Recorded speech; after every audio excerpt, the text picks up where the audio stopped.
Hi everyone, I hope you're well. My medical issues continue. Since I last posted a video, which I believe was last Sunday week, my poor old foot or leg, the swelling wouldn't go down, so I went to the pharmacy and saw the doctor again.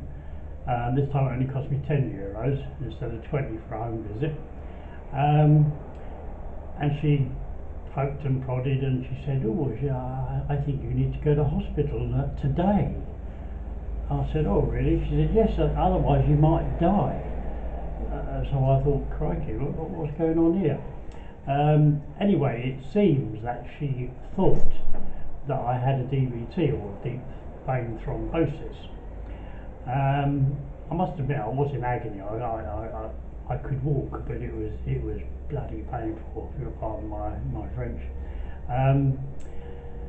So anyway, I hobbled back. I didn't hobble back, I got a taxi actually. No, I didn't, I got a bus back to the apartment and sat down and got my breath back. And I thought, well, I'm not going to get a bus to the hospital. I'm in Matadee. I mean, it was like an hour on the bus. So I thought, well, hang the expense, I'll have to get a cab. So I did that, and that was, what was that? That was, I think, €21. But you know, it was a 25-minute journey, which was rather sedate, I have to say. I shan't make a habit of using taxis, but when I'm in pain, they are obviously the better option. Anyway, so I guess I got to the hospital about, oh that's right, she gave me a referral, which she said you've got to go straight to A&E. So of course the poor old taxi driver, he got me to the hospital, and he said, I said A&E, so he said, well, which bit? So I thought, oh crikey, you know, I didn't know there was more than one bit.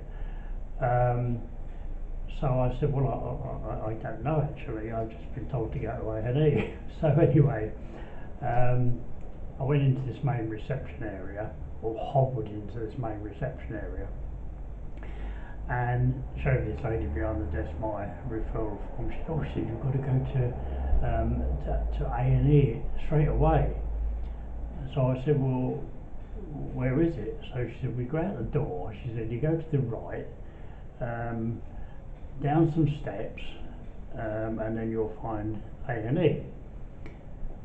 So I said, okay, fair enough then. So off I hobbled again, and eventually found these steps, hobbled down them almost like, well, one at a time, but sort of like I was about 90. No disrespect to any elderly people who are that age, but I was definitely having trouble walking. And so I found this A&E, and it was a peculiar place because in the UK, I mean, all the experiences I've had with A&E departments in sort of ambulances arriving is that they always reverse up to the door and take the patient out of the back, so they're almost right by the front door. In Malta, they don't bother with that. They just pull up nose first, stop everybody going into A&E who might be waiting to go into A&E, with, you know, as outpatients or whatever, and then they offload the old patient, and then they have to wheel them all the way around to the front of the vehicle and into the A&E department. I mean, it's such a bizarre system. Anyway, but what I did notice was every ambulance in Malta, there is 3 in the crew. 2 paramedics or whatever, and they always carry a nurse as well, which is quite interesting. I've never yet seen an ambulance without a nurse on board as well. Anyway, so I again went into the A&E department after it was we were given the all clear, as it were. And I was amazed how quiet it was. G4S security all over the place with their masks on, etc, etc. And the guy said, well, he said, you have to book yourself in. So I booked myself in at this desk, and the guy gave me I'm trying to think what he gave me now actually. Oh, he just gave me my referral letter back, but he knew who I was, believe it or not. I was absolutely amazed. I mean, I've only been to the doctors at Moster once, um, but he knew my name, my address, and my health number that I'd been given from the health centre. Absolutely incredible. Um, in a way, a bit frightening as well, I guess. But anyway, I did that, and then I got stopped and had to have my temperature taken. It wasn't actually a pointed job. I mean, they actually had these disposable probes where they literally put it in your mouth under your tongue. And the guy rattled off that my temperature was 38 C, meant nothing to me. But obviously I was okay. She let me go sit down. And then apparently what they do, there is a sort of a triage system at Matterley Hospital, but I don't think, well, I suppose it is a bit like what it is in the UK. I mean, it's, you're prioritised as to how bad they think you are. The one thing I did notice was, or I did find out, is that it's very unusual for people to self-present at A&E. Generally, they either arrive by ambulance or they've got a referral from a doctor, which I suppose is good. I mean, it keeps the numbers down, I guess. Anyway, so I sat on this chair and some woman kept staring at me, which I wasn't sure whether she was thinking, who's that twat sat there, or whether she had the hots from me. I don't really know, but anyway, about 20 minutes later, I got called in to see this. It was a male nurse actually. I thought it was a doctor, but it was a male nurse. And he took my blood pressure and shoved the old pulse oximeter on me to see what my pulse rate was, etc., etc. And basically, I got given a bracelet, as it were. It was like being on an all-inclusive holiday. I mean, if you had a bracelet on, then you were part of the game, as it were. So then I went back out to sit in the waiting room, and it was still very, very quiet. It really was. Then eventually, I got collected by a guy who took me to a waiting area somewhere else in the hospital. I suppose I must have sat there for, I don't know, 20, 25, 30 minutes. I don't really know. I can't remember now. And then he said, right, he called my name out, and I went up and he said, follow the black line. It was just like you see on the telly, some of these other countries where they've got hospitals where they've got different colour lines on the floor, and they just tell you to follow a certain colour. So I followed this colour and ended up in, well, I guess it was another part of A&E, but it had lots of cubicles and beds, etc., etc. Was greeted by this young girl wearing jeans and all the rest of it, and she came and she took me to her desk, and I didn't know whether it was a nurse or a doctor, to be honest. She had no ID on her or anything like that. I mean, it could have been anybody, I suppose. But anyway, so she asked me the usual questions about, excuse me, what the problem was, and I have to say, I find some of these things a bit draining, because they're asking you things they already know because they've got it written on the referral form, and it's like, when did you see the doctor last, and what did the doctor say, what did they give you, and I'm thinking, oh, for goodness sake, read it, you've got it on the thing. I mean, the classic was, she said to me, what tablets did the doctor prescribe you? Because originally, as I think I said in my last video, the doctor who visited me at home thought that I had cellulitis.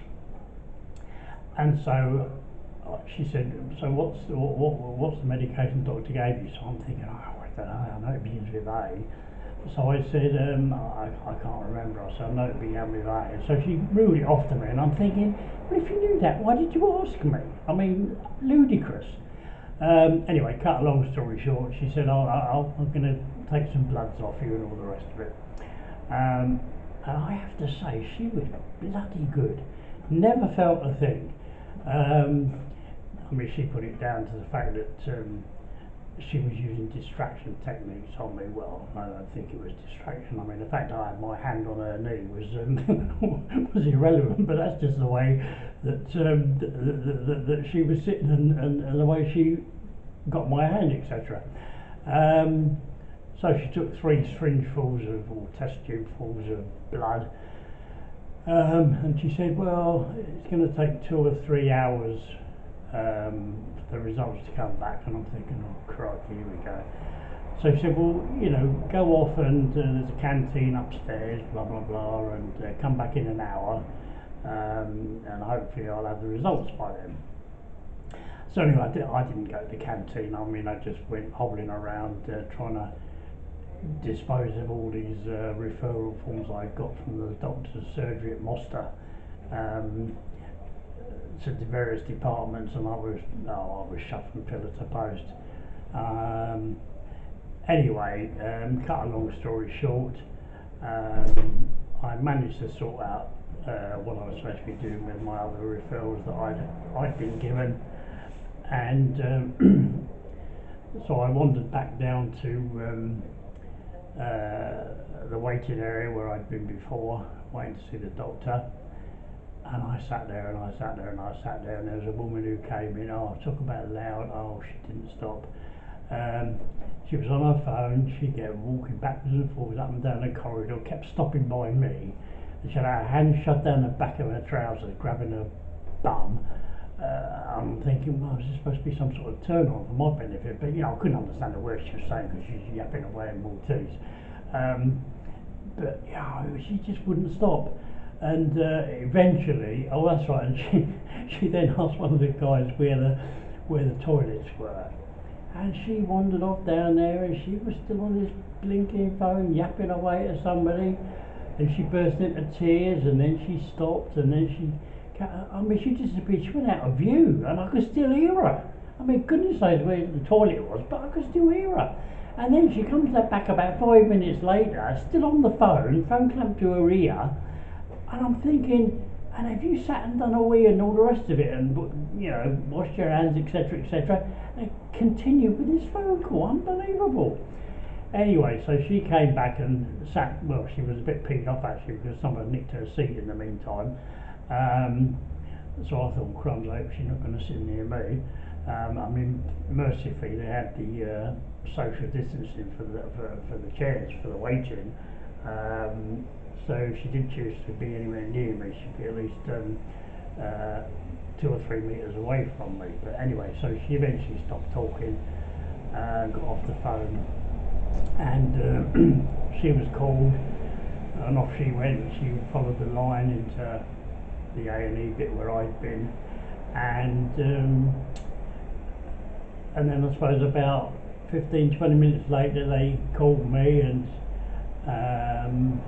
oh sorry, I tell a lie, I didn't do that. I did get called, but I got taken for a ultrasonic ultrasound scan on my leg, because they wanted to check to see if I did actually have deep vein thrombosis or not.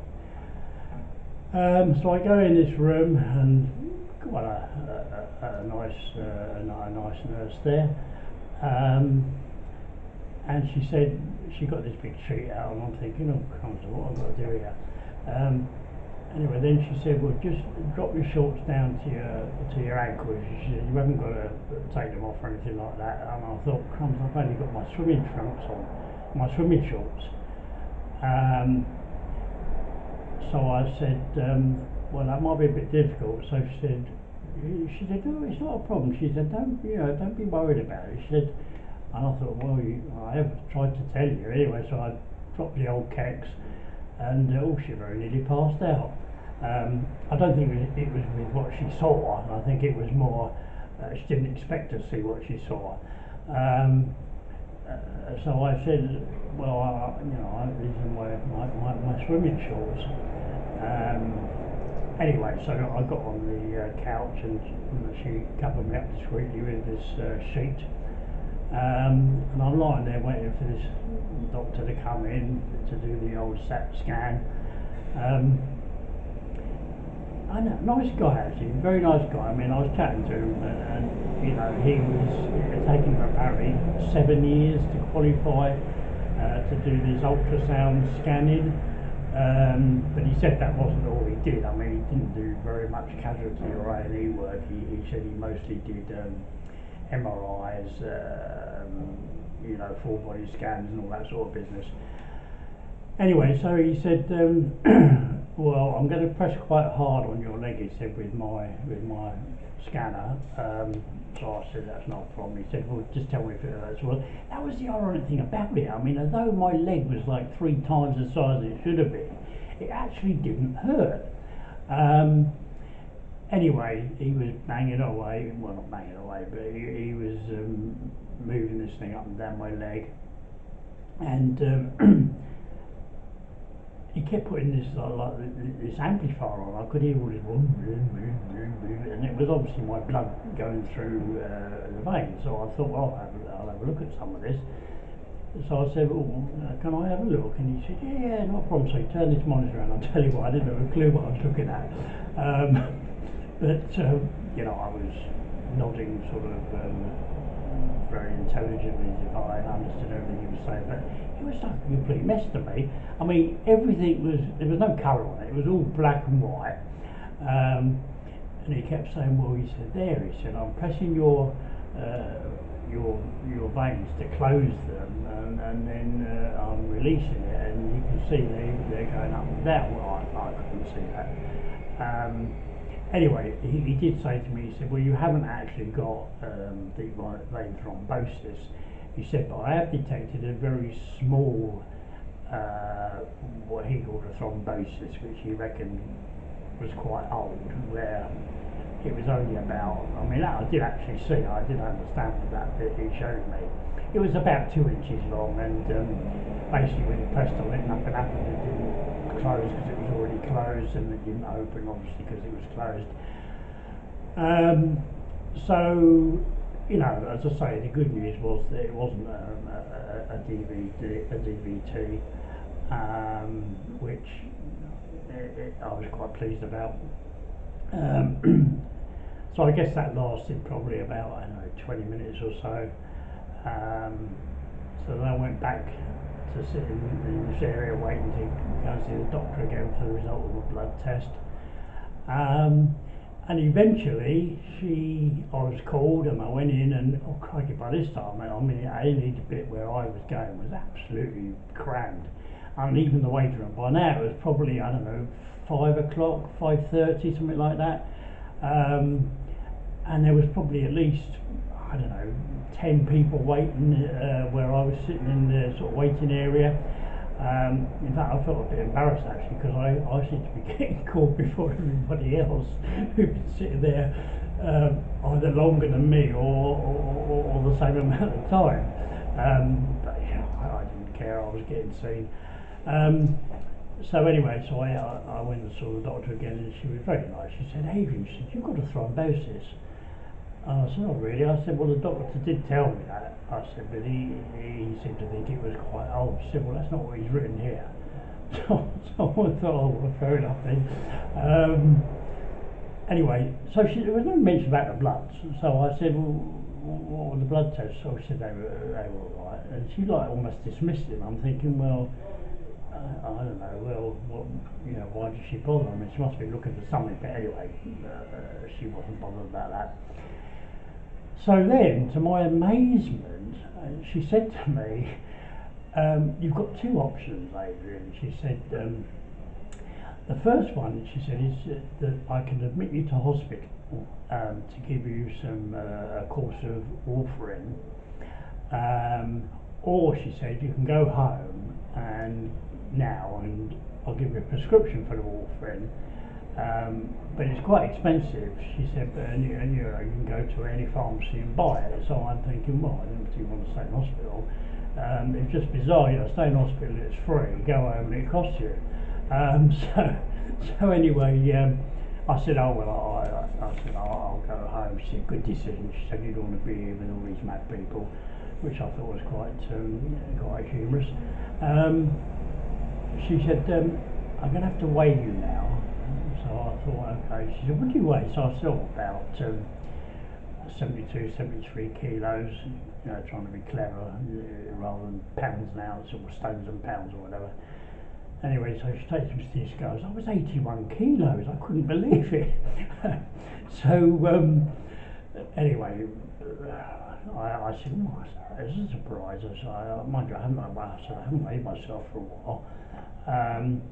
Anyway, so she said, I'm going to have to give you a couple of injections, she said, into the stomach.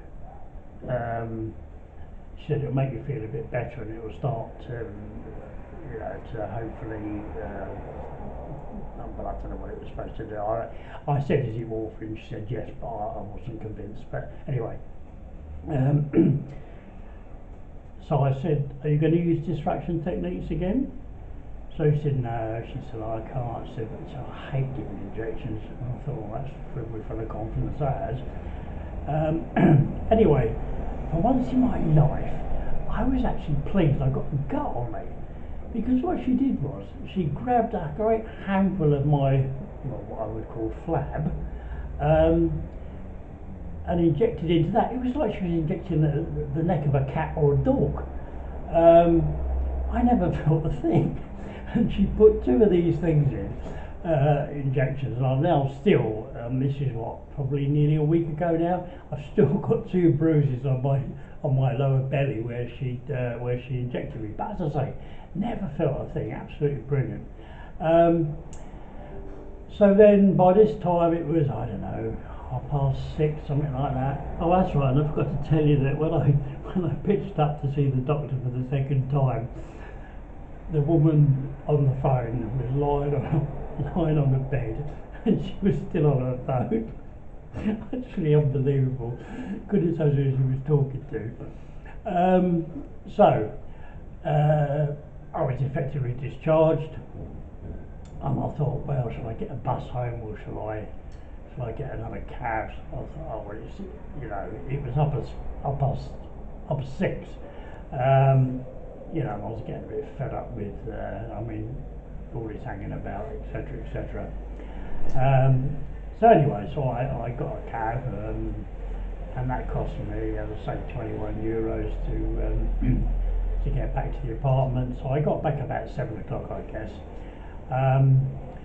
So all in all, I'd spent 7 hours at Matadi Hospital, and I just couldn't be bothered to go and get the tablets that night, and I'm thinking, well, whatever she's given me, hopefully we'll see me through the 24 hours or whatever. So the following day I went up to the chemist on the bus and took my prescription in, and the woman said to me, she said, I've just had an email about this medication. She said, just let me check. And I'm thinking, oh, here we go. Is it going to be one of these where they don't allow it anymore, or it's been banned or whatever? I don't know.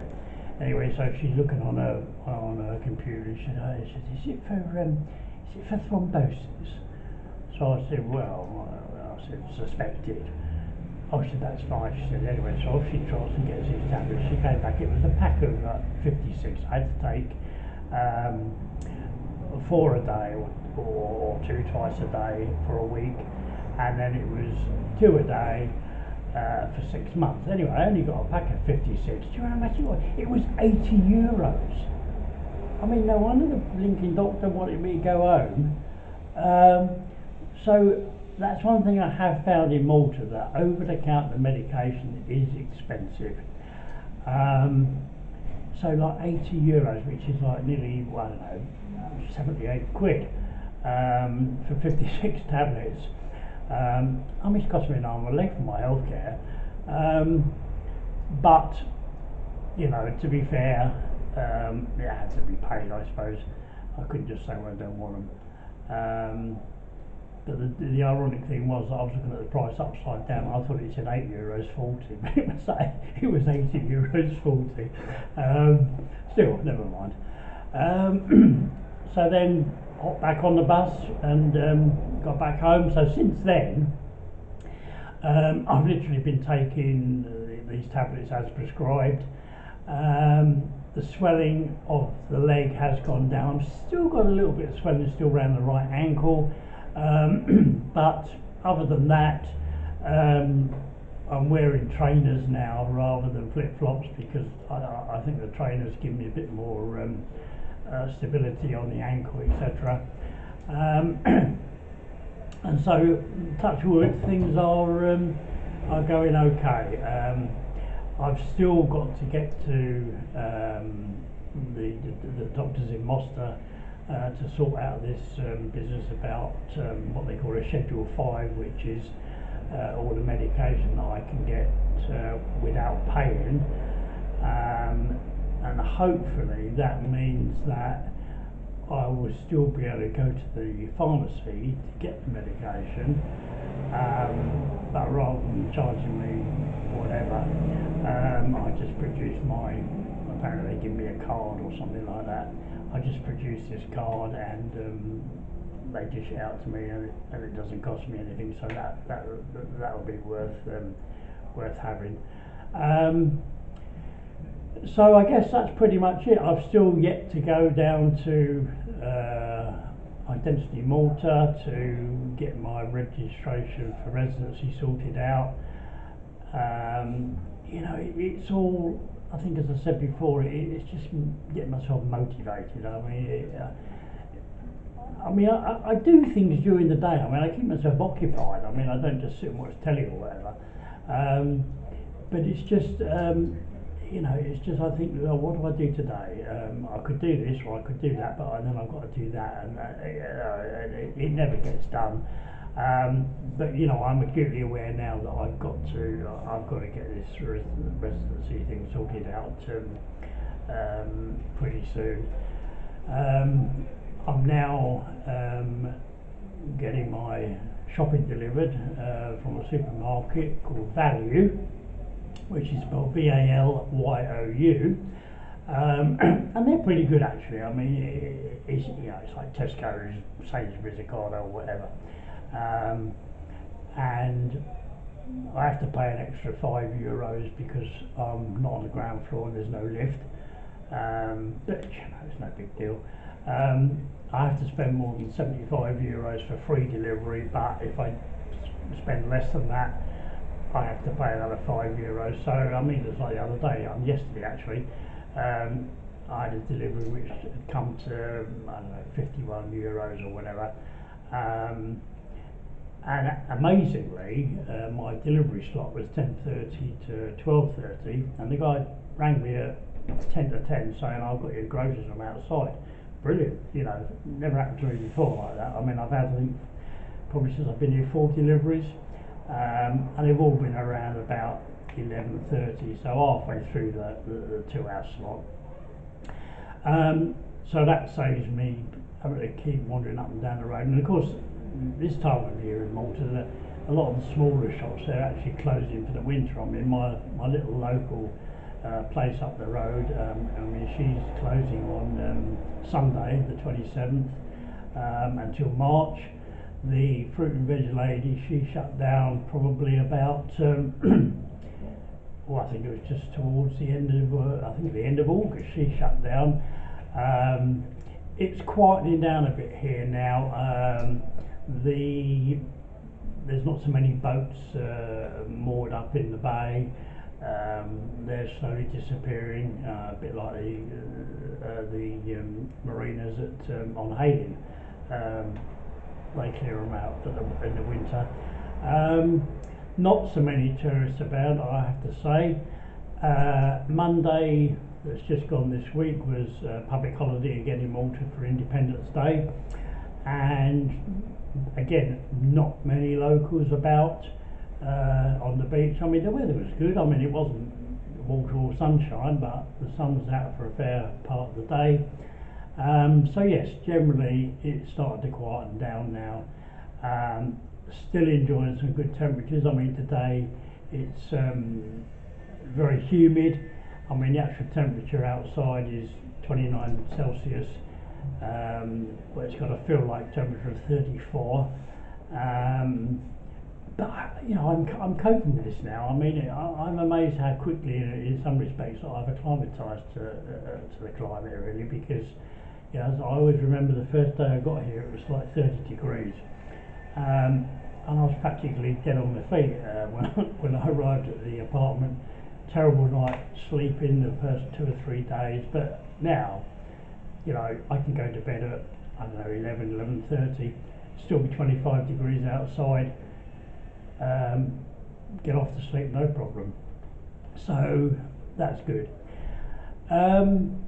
What else can I tell you? Oh yes, I was interested to I actually can watch English TV over here. I pay €7 or say €8 a month for an app which I can cast onto the smart TV that I've got, and it's got pretty much every UK channel that you could get, BBC 1, 2, 3, 4, 5, etc.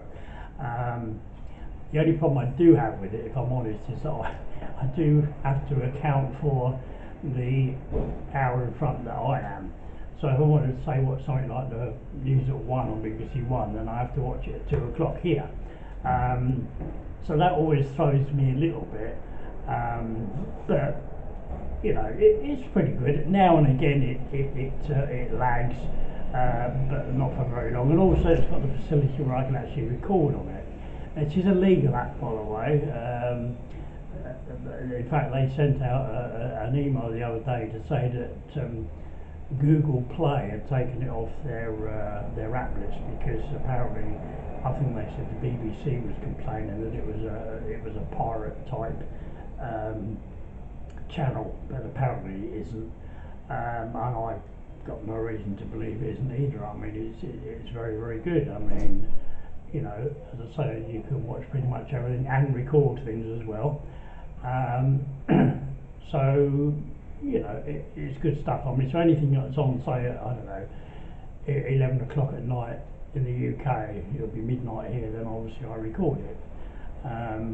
And it's not all the dirty programs that I record either, because I don't watch such things, because I'm absolutely chaste and all the rest of it, often chaste actually.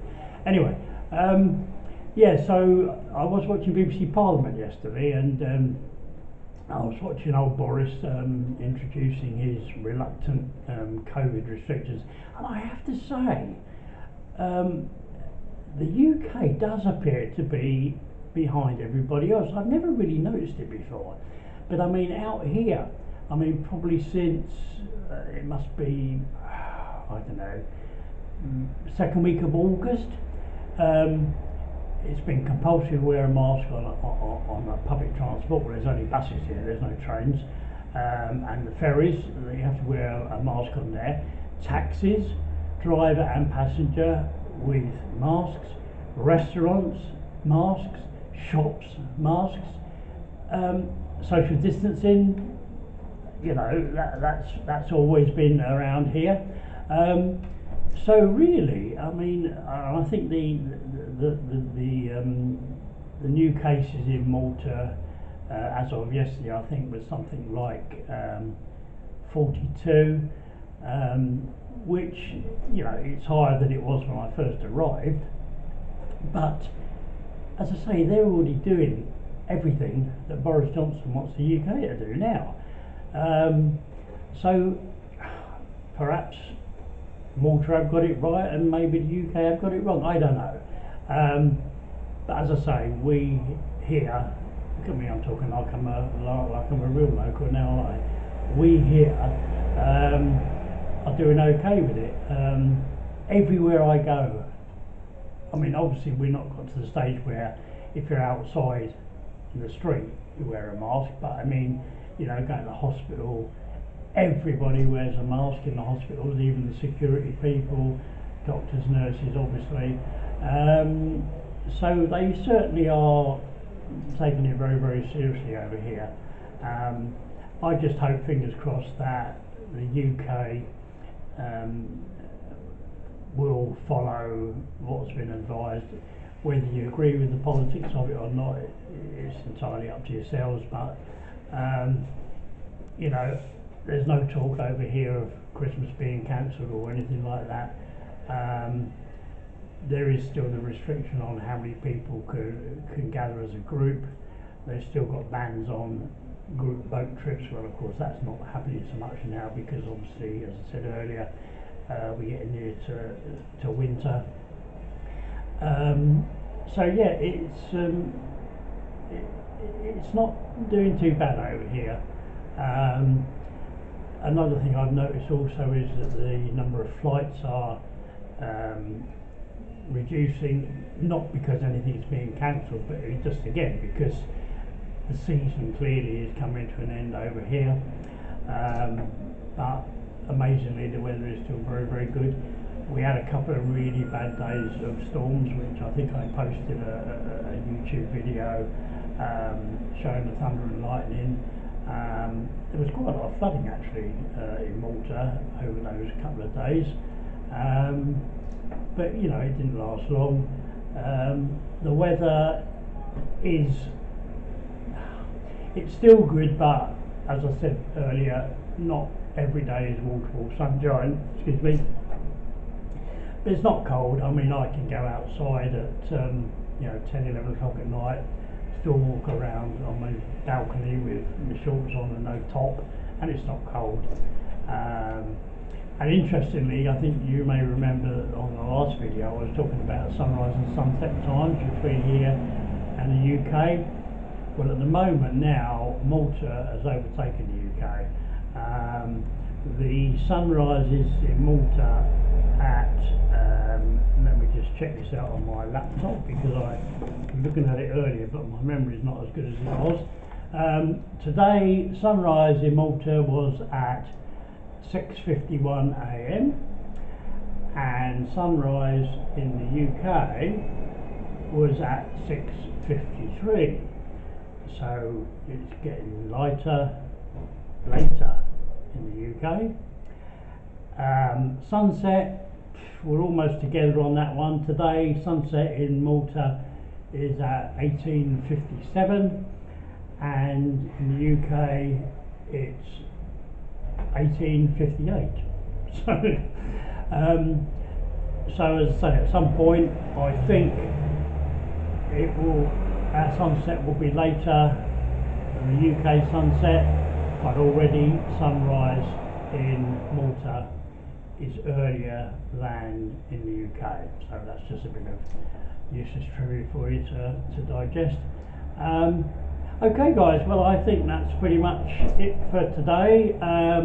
I did take some footage a while back of the fireworks for the festa to celebrate the birth of the Virgin Mary, which happened in Malta, and over 3 days. I haven't actually looked at the footage on the computer yet. It looks pretty abysmal on the video camera, but who knows, once I look at it and on the computer it may be better. If it's any good, I'll obviously post it. So in the meantime, look after yourselves, hope you keep well, look after each other, and I'll see you soon. Okay, take care, bye for now.